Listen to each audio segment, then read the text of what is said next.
One of the conclusions that you have a section near the end of it in which you raise the question of, is universal common ancestry testable? And the issue is that some theorists have floated the idea that universal common ancestry might not be true, but there might be multiple trees, which is a sort of tacit admission that the evidence is against universal common ancestry. And if you're already going to go and ignore the astronomical probabilities for evolution in regards to the origin of life, abiogenesis, and then the origin of animal body plans, and the origin of specific features, and the origin of orphan genes, and a whole lot of other stuff that is just so astronomically improbable as single events, but then when you compound them all together, becomes even more astronomically improbable on top of astronomically improbable. Why don't more evolutionists just sort of give it up and say, all right, we'll go with a forest of trees rather than a single tree, if they're already willing to face the possibility of these astronomically improbable things happening, and if they're willing to invoke them in cases where the tree doesn't line up and they bring in convergent evolution or loss of function to sort of make the tree fit? Yeah, it's a great question, Paul. And look, I mean, I don't know if I can get into the psychology of why people retain a theory. No, right. I think that the historians of science would certainly say that reigning paradigms are very resistant to falsification, and that scientists tend to be intolerant of arguments against reigning paradigms. And so you certainly see that with the topic of universal common ancestry. I talk about this quite a bit in my chapter, that when data challenges universal common ancestry, that ought to say count against it. What evolutionary biologists will typically do is they will sort of invoke these ad hoc secondary explanations, which are designed to accommodate data which contradicts the theory of common ancestry and sort of explain it away. So they don't actually have to ever admit that the theory actually is being challenged by the data. They can say, well, in this case, it wasn't, maybe descent didn't produce this, but it wasn't like the whole show is null and guided. We can explain it through this or that, and descent so explains all these other things. So, and you correctly raised loss of traits and convergent evolution as good examples of this. So convergent evolution is the idea that two organisms will independently stumble upon the same evolutionary solution to a given problem. Okay. Yeah. So convergent evolution flies in the face of the methods that we typically use to infer common ancestry.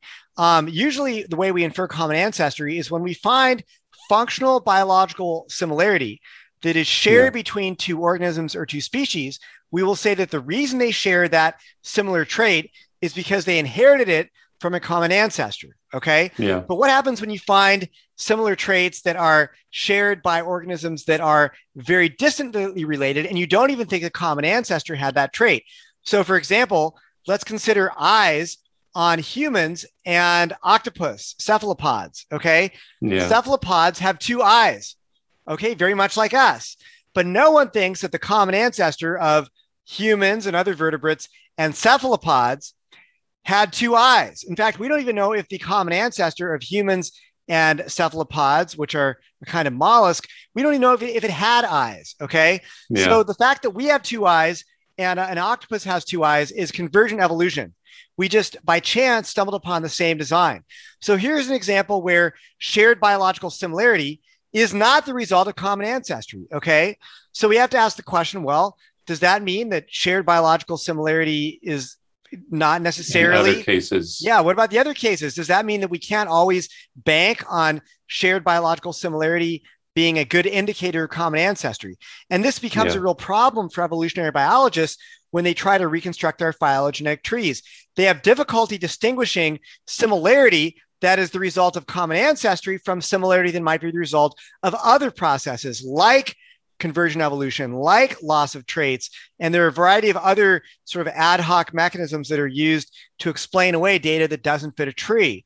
So Simon Conway Morris, a very famous evolutionary biologist from Oxford, he says that he likes to say in his books that convergent evolution is ubiquitous, that it's everywhere, it's rampant.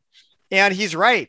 When we look at nature, we find similarities among organisms that are not very well explained by common ancestry. So we have to ask the question of whether we're going to ever let that evidence count against common descent. The average evolutionary biologist, to get back to your question, is simply not putting common descent on the table for falsification. Okay.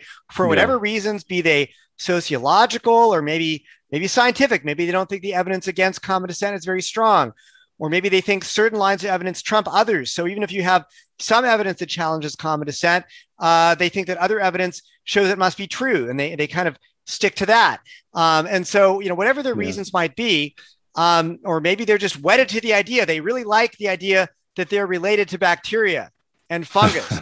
Maybe it plays a role in sort of, their worldview, which maybe in some cases views humanity as not very special. I don't know. I can't speak for them. I'm just speculating here. Whatever reasons they don't want to put common ancestry on the table, this is what happens. They invent these ad hoc explanations to explain away data that doesn't fit the theory. But, and this is a very big but, there are mainstream, even materialistic evolutionary scientists who still adhere to a materialistic view of the history of life. And there are folks in that coming from that perspective who are explicitly disagreeing and critiquing common ancestry now. So common ancestry is not universally supported by mainstream biologists.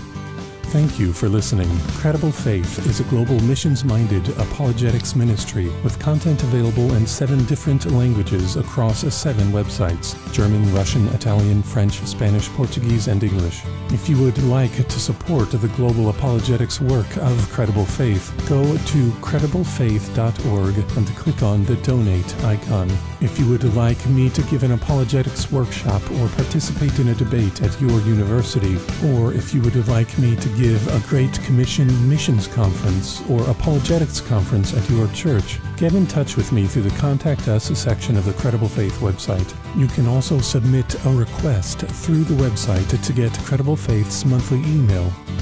If you are a native speaker of Russian, German, Italian, French, Spanish, or Portuguese, and if you notice that an essay from the English website is not available on the Credible Faith website for your language, feel free to get in touch with me about translating the essay, and I would read through your translated material for quality control and the desire to see content from the essay made available in your language. Thank you for listening, and have a great night.